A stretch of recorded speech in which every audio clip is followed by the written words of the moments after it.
में स्वागत है। मैं हूं एडवोकेट मुजफ्फर गजाली। साकेत बार एसोसिएशन का इस समय चुनाव चल रहा है। एक साझा मंच पर सभी उम्मीदवारों ने अपने विचार व्यक्त किए और बताया कि वो बार और बेंच के भलाई के लिए क्या करना चाहते हैं, बार मेंबरान की भलाई के लिए क्या करना चाहते हैं। आइए सुनिए उनके विचार और ख़ुद फैसला कीजिए कि आपका वोट किसको जाना चाहिए। एग्जीक्यूटिव कमेटी के सभी सदस्यों को मेरा सादर प्रणाम। तो मैं इंदु रंजन ट्रेजरार पद की प्रत्याशी हूँ।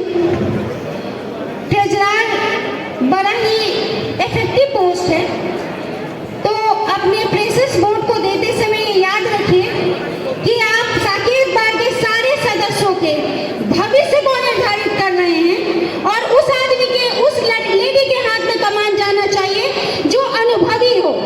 और अनुभव के मामले में मैं बताना चाहती हूँ कि ट्रेजरार पर जितने भी कैंडिडेट हैं मैं सबसे सीनियर हूँ। जितने भी कैंडिडेट हैं मैं सबसे सीनियर हूँ सीनियरिटी में, प्रैक्टिस में। और अगर एग्जीक्यूटिव में रहने का एक्सपीरियंस बताएंगे तो केवल मैं ही पहले एग्जीक्यूटिव में रह चुकी हूँ। तो वो एक्सपीरियंस में मुझे है कि अपने एग्जीक्यूटिव के 12 से लेकर अब तो 13-14 मेंबर हो गए हैं, उनके साथ सामंजस्य बना के कैसे चलना है। इंदु रंजन जानी जाती है कि सच को सच और झूठ को झूठ बोलना आता है, स्टैंड लेना आता है। बेंच और बार में कुछ जुडिशियल ऑफिसर्स हैं जो हमारे साथ कभी कभी अभद्र व्यवहार कर देते हैं। इंदु रंजन माफ कर दो, गलती हो गया नहीं जानती। मेरी डिक्शनरी में माफ कर दो, गलती हो गया नहीं जानती। अगर आपने अभद्र व्यवहार किया है हमारे किसी वकील साथी के साथ तो आपको माफी मांगनी पड़ेगी। ये है इंदु रंजन।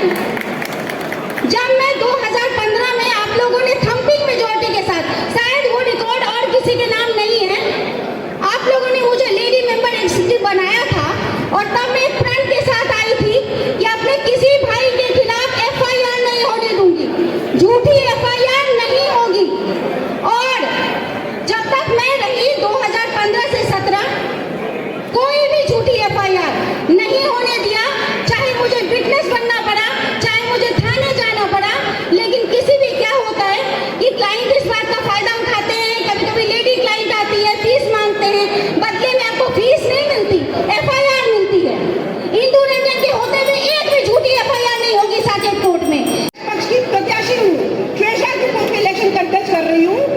पिछली बार भी मैंने इसी पोस्ट में इलेक्शन कंटेस्ट किया था, कुछ कारणों से मेरा रह गया था, मगर मेरे अधिवक्ता परिवार के साथ और सहयोग देने की वजह से मैं last time first runner up थी।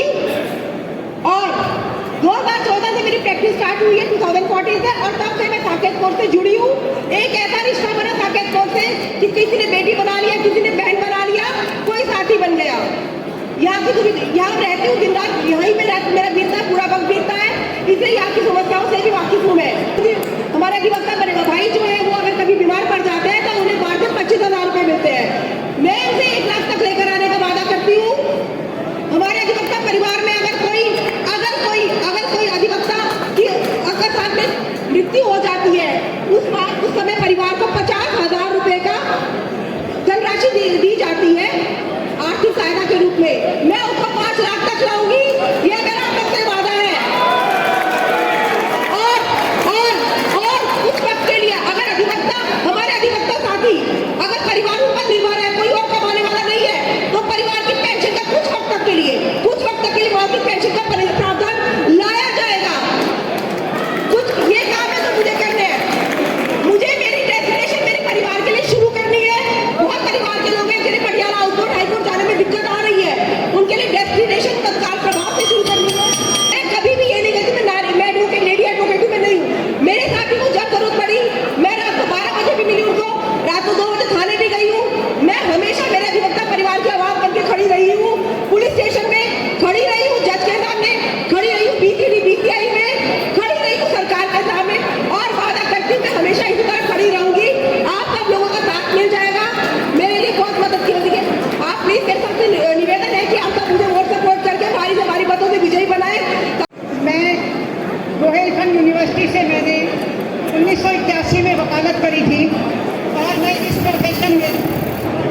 से करी मैंने अपनी शुरुआत, फिर पटियाला हाउस, फिर आपके समक्ष यहाँ के फाउंडर मेंबर बन के यहाँ पे अब तक वकालत में हूँ।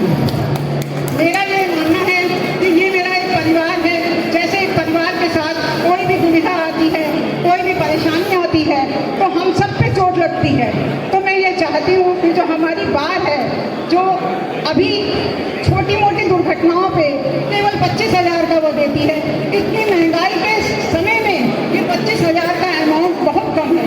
मैं चाहती हूँ कि इस राशि को जितना भी बढ़ा सकूँगी, इस पद पर आने के बाद मैं ज़रूर बढ़ाऊँगी।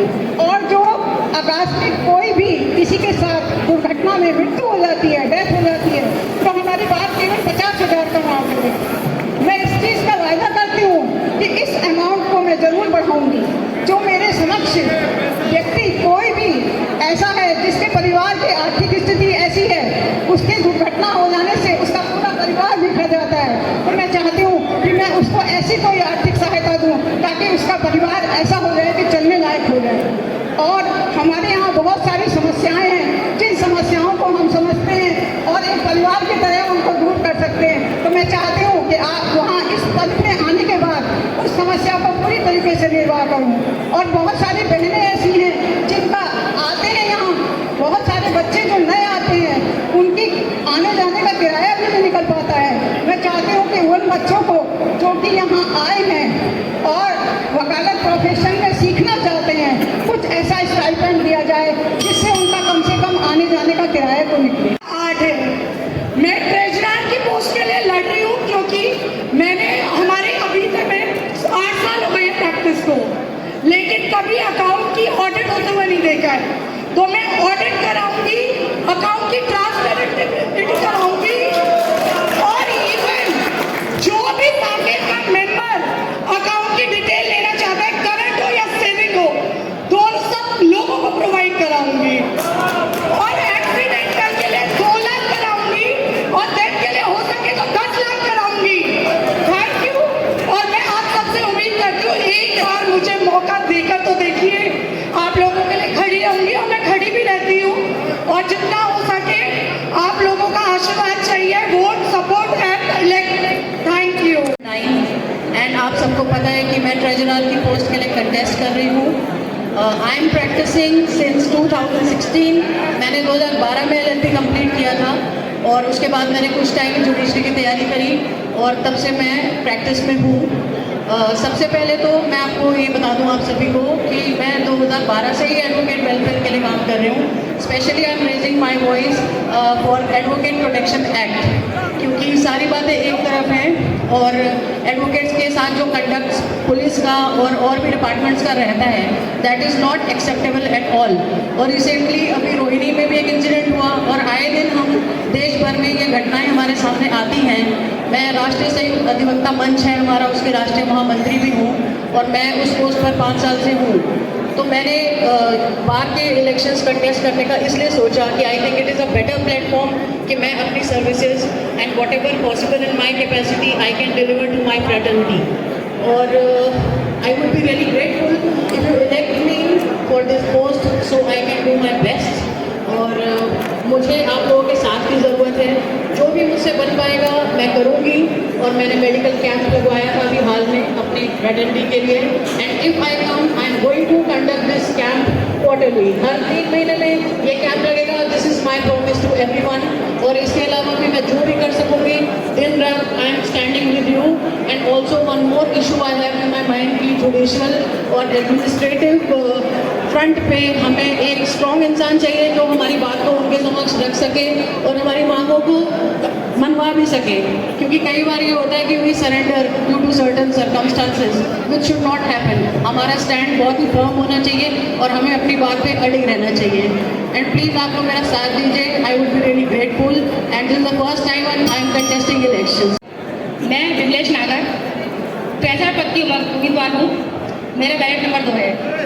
जैसा कि आप सभी जानते हैं मेरी क्वालिफिकेशंस, मेरा शिक्षा में बहुत ज़्यादा रुचि रही है और मैं आप सभी से वादा करती हूँ कि यहाँ पर जो भी भाई बहन जुडिशरी की परीक्षा देना चाहते हैं और किसी प्रकार की फाइनेंशियल उनको प्रॉब्लम है, मैं 100% उनकी मदद करूँगी कि वो आएँ, जुडिशरी का एग्ज़ाम दें और अपने आप को सक्सेस बनाएं। और हमारे यहाँ से बहुत अच्छे बच्चे निकल कर आगे जुडिशरी में जाए। दूसरा, ट्रेजरर का पद है, नया पद है, नई जिम्मेदारी है, तो इस पद में पूरी तरह से ट्रांसपेरेंसी होगी। किसी भी तरह की कोई परेशानी हो या कोई मुश्किल ऐसी आए तो इस तरह से एक फाइल तैयार की जाएगी जिसमें आपका पूरा ऑडिट तैयार किया जाएगा। किसी अधिवक्ता भाई को किसी भी प्रकार का संदेह हो तो वो निश्चित आके मेरे से बात करें, मुझसे पूछे, मैं हर समय उनके साथ खड़ी रहूँगी, उनसे कंधे से कंधा मिलाकर। दूसरा, एक हमारी बहनों के लिए यहाँ सारे कॉमन हों हैं तो कुछ रिक्वेस्ट करते हैं कि मैम हमारे लिए भी यहाँ लेडी बारूद बनाया जाए ताकि हमारी सीटिंग प्रॉपर हो जाए। तो मैं कोशिश करूँगी अपनी सभी बहनों के लिए कि उनको एक पर्सनल यहाँ का लेडी बारूद बनाया जाए, क्योंकि सभी को वहाँ जाके विश्राम करना पड़ता है। तो उसके लिए भी मैं 100% कोशिश करूँगी और मुझ पर विश्वास रखिए, मैं 100% पूरी ईमानदारी, मेहनत और एकाग्रता के साथ काम करूँगी। धन्यवाद। मैं प्रैक्टिस करती हूँ और आप ही के बीच से हूँ।